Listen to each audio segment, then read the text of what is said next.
He's a legend of Canadian comedy, TV, and even politics. And now he's telling everyone how he did it all in the new memoir, Talking to Canadians. Rick Mercer shares his Newfoundland upbringing, creative successes and failures, and rise as a trailblazer in the ever-entertaining field of fake satirical news. Does he think comedy shapes the political discourse, and has its role changed in the post-Trump era? Let's find out. Joining me now is Rick Mercer. He joins us from Toronto. Rick Mercer, thank you for being there. Really nice to have you on the show. So you wrote a memoir, and here it is. I want to show it to our viewers. This is the book. It's a great picture, too. Was this a pandemic project? It absolutely was a pandemic project. My publisher had said to me many times, you know, Canadians like memoirs. And I would always say, you know what? I like memoirs, too. I love reading a memoir, but I just don't have the time. And then the pandemic happened. I don't want to complain because lots of people had it worse than me. But if you're in show business, you can't really work from home. You can be unemployed from home. That's about it. And I needed a project, and I needed a deadline because otherwise I accomplished nothing. So I decided to give the memoir a whirl. And I got to say, I enjoyed it. I'm not a reflective guy, so I enjoyed looking back at some of the adventures that I've been on. Well, then, okay, I want to take our viewers to Ottawa in 1990. You're at the Beacon Arms Hotel waiting to listen to a review of your show that you had at the National Arts Centre here in Ottawa. Yeah. So take it from there. What happened? Well, it was a tremendous break for me. I got the opportunity to leave Newfoundland and come to Ottawa and do a one-man show at the National Arts Centre, which sounded very fancy to the folks at home. But of course, it was really in the National Arts Centre's atelier, which was a 60, 70-seat theater in an old garage. And my show was about, of all things, the Meech Lake Accord. Who would write a show about the Meech Lake Accord? Well, people watching this show perhaps would enjoy it. But it was a hit. I was a hit, and the people in St. John's were very, very excited. So the local CBC radio program was going to review my show, and the CBC in St. John's arranged to have the live interview from Ottawa played on their morning show in St. John's. Never happened before. And I lay there in bed thinking, wow, I've hit the big time. And the critic came on, and the guy set him up and said, so-and-so is here. He's going to review the Rick Mercer show called Show Me the Button, I'll Push It, or Charles Lynch Must Die. And then the critic said, actually, I'm not reviewing the show. And the interviewer was very confused and said, but you went. And he said, yes, but I'm not reviewing the show. Instead, I'm going to read an open letter to Mr. Mercer. And then I was out of bed then, and he said, Dear Mr. Mercer, Show Me the Button is not a play, nor are you a playwright, nor are you an actor. Leave the theater. You have nothing to offer. I lay there and I went, wow, that's rough. So I thought, well, the hell with this. I'm going into television, which is basically what I did. Yeah, well, so did I, actually. So it became your niche, but your book takes us back to your childhood and youth and how you launched your career first in theater. Okay, we get it. That wasn't so glorious in TV and comedy. When did you realize that you were a political comedian? Well, I was political before I was anything because it was the only thing that really interested me as a kid. I had my godfather was a fellow by the name of Huey Shea, and he was a very colorful character in Newfoundland politics. He ran for the Conservatives in a very tightly contested election when Frank Moores was trying to take down Joey Smallwood, and he got elected.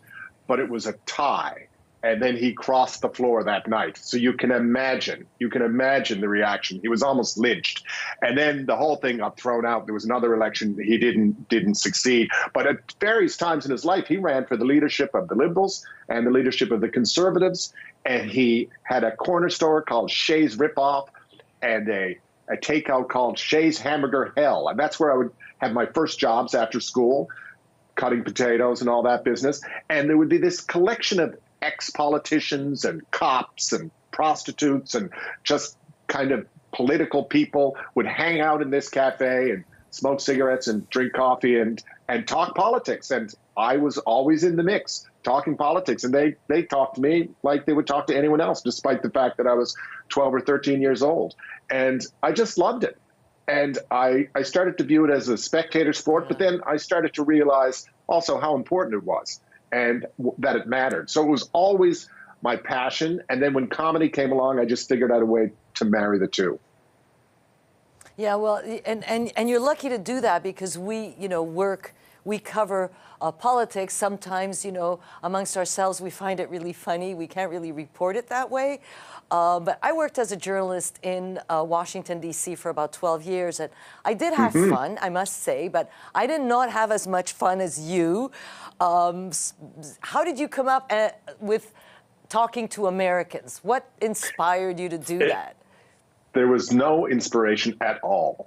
It was a complete fluke. I was down there doing a rant, and we were going to do a sketch with the White House as the backdrop.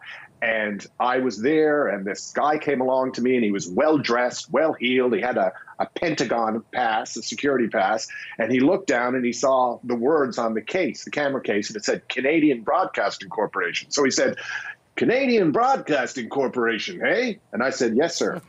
And then there was 30 seconds, and he went, Canada. I said, yes, Canada. And he said, what are you doing way up here? And I didn't know what to say. And I kind of made up a story for some reason. I said, well, the president of Canada is in town, Ralph Ben-Mergy. And he said, oh, yes, I heard that the president Ben-Mergy was here. And through the jigs and the reels, I just kept this weird conversation going. And then he started explaining to me how the alphabet worked. And because he wasn't sure whether we had it in Canada. So I said, can I interview you about the alphabet? He said, yeah, sure. So I called my cameraman over, and we interviewed this guy. He explained to Canadians how the alphabet worked. We thought it was very funny, but we didn't know what we could do with it. I said, maybe someone else will believe that we don't have the alphabet. And then I went around and interviewed 15 or 20 people about the alphabet and about President Ben-Mergy. And we just took it home, gave it, it was an afterthought, cut it together, put it on TV, and it exploded. And it was like riding a rocket, because there I was on a hit show, and suddenly I had a segment on a hit show that Canadians couldn't get enough of it. And it was so much fun, I can't tell you. Yeah, I got a big kick out of it because I was living there at the time. But on the show, you talk to politicians about politicians every day. You've talked to many of them. I don't have a lot of time left, but which one could best take a joke? I want to finish on that with you. Almost all of them had thick skins and could take a joke. I don't think it's possible to get to the point where you're the prime minister and have a thin skin. So I would have to say equally. I think they were all, I don't know if they were good sports, but they could certainly handle it, every single one of them. So what's today, what's comedy's role in politics today? When you look at the actors right now in the House of Commons, what is the role of comedy in that? Well, it's changing all the time. And of course, I've worked in TV comedy, and no one knows what TV is going to look like in 5 minutes, let alone 5 years. But certainly, one thing that's happened, I always felt so lucky that I had a show that a lot of Canadians from different backgrounds were watching. So I never felt there was an echo chamber. Now, there's a lot of people at home, they're consuming television or they're streaming services or whatever. They can cherry pick who they want to watch, and they cherry pick people that they essentially agree with all the time. So there's a lot of people, very popular, who are singing to the choir. And that's unfortunate, because when that happens, I don't really see the needle getting moved anywhere. But it is what it is, and I think there's always a role for comedy and satire, and certainly a spoonful of sugar makes the medicine go down, and sometimes you need a little bit of vinegar to brighten up the vegetables, and that's our role. So you think that the Trump presidency changed political satire? Well, I think the Trump presidency... It got pretty, they got pretty, I don't want to say nasty, but it was, he was a favorite target. I was so glad I wasn't in the business of covering Donald Trump. Now, we always ignored the states anyway when we were doing the Mercer report. We just operated in a universe where we only talked about Canada. But Trump changed everything, because he took all the oxygen out of every room. And plus, how are you supposed to make fun of him on any kind of schedule? Because 24 hours later, he would Trump himself. And that just happened consistently. And it was very hard for comedians, I think, And then all they could do was get out there and say, like, can you believe what this guy did? And can you believe what this guy said? And that was the extent of the commentary. It was a very strange time. I was glad that I didn't have to do that and to make a living at that, because I don't know how you would do it. And also, I always thought that one of the roles, one of my roles, was humanizing people in politics. And I would have had no interest in doing that. So I wasn't going to go down that road. It was Trump changed everything, that's for sure. Interesting. One other comedian said he never wanted to mock him because it was low-hanging fruit, too easy. Rick Mercer, thank you so much for being there. This is a great conversation. Thank you so much.